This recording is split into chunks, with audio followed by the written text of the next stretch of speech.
اعوذ باللہ من الشیطان اللعین الرجیم بسم اللہ الرحمن الرحیم الحمد لأہلہ والصلاة علی اہلہا اما بعد ماہ مبارک شعبان المعظم جس کی اہمیت جس کی فضیلت ماہ رجب سے زیادہ ماہ مبارک رمضان سے پہلے، ماہ رجب اللہ کا مہینہ، ماہ شعبان رسول اللہ کا مہینہ، اور ماہ مبارک رمضان پروردگار عالم کے رسول کی امت کا مہینہ۔ اس اعتبار سے اعمال مشترکہ میں درود کی تلاوت اور خاص صلوات شعبانیہ کا ایک حصہ کل پڑھا، ایک حصہ آج پڑھ رہے ہیں۔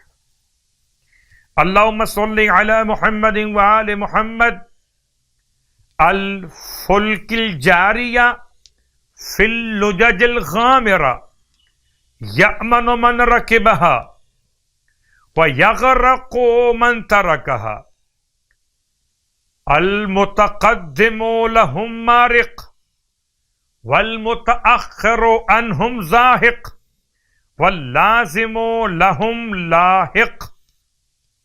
یعنی پروردگار محمد و آل محمد پر رحمت نازل فرما کہ جو بے پناہ بھنور میں چلتی ہوئی کشتی ہیں، اللہ اکبر، کہ بچ جائے گا جو اس میں سوار ہو جائے گا اور غرق ہوگا جو اسے چھوڑ دے گا۔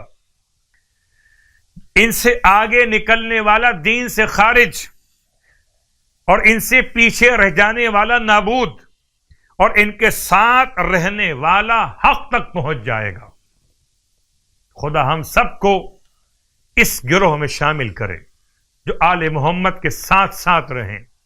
ماہ شعبان کے 10 روزے کا ثواب اللہ کے حبیب کی بارگاہ مقدس سے ارشاد فرماتے کہ جو شخص ماہ مبارک شعبان کے 10 روزے مکمل کرے گا، خدا اس کی قبر کو 70 ضرب 70 ہاتھ ناپ کے لحاظ سے اس کی قبر کو وسیع کر دے گا۔ 70 ہاتھ ضرب 70 ہاتھ اس کی قبر وسیع ہو جائے گی۔ اللہ اکبر۔ آپ تو جانتے ہیں کہ آپ کو وسعت چاہیے، چھوٹی جگہ آپ کو مشکل لگتی ہے تو قبر بھی آپ کو بڑی چاہیے۔ تو ماہ شعبان کے 10 روزے مکمل کر لیں تو قبر وسیع مل جائے گی۔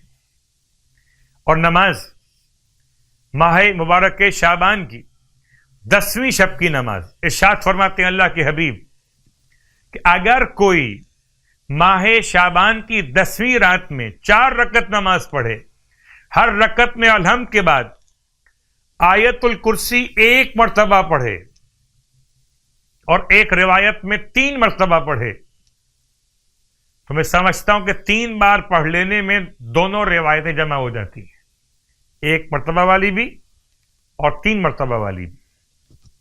اور سورہ کوثر 3 مرتبہ پڑھے، 4 رکعت نماز، الحمد کے بعد ہر رکعت میں 3 مرتبہ آیت الکرسی، بسم اللہ کے بغیر علی العظیم تک کافی ہے، اور 3 بار سورہ کوثر۔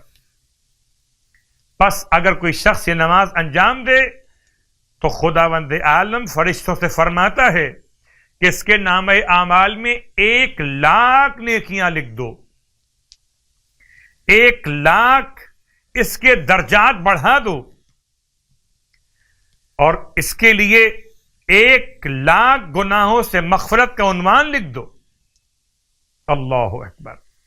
اس کے ماں اور باپ کو بخش دو، حتیٰ کہ اس کے پڑوسیوں اور ہمسایوں کو بخش دو۔ پروردگار ہم سب کو ماہ مبارک شعبان کے روزے اور اعمال کی توفیق عطا فرمائے، الہی آمین۔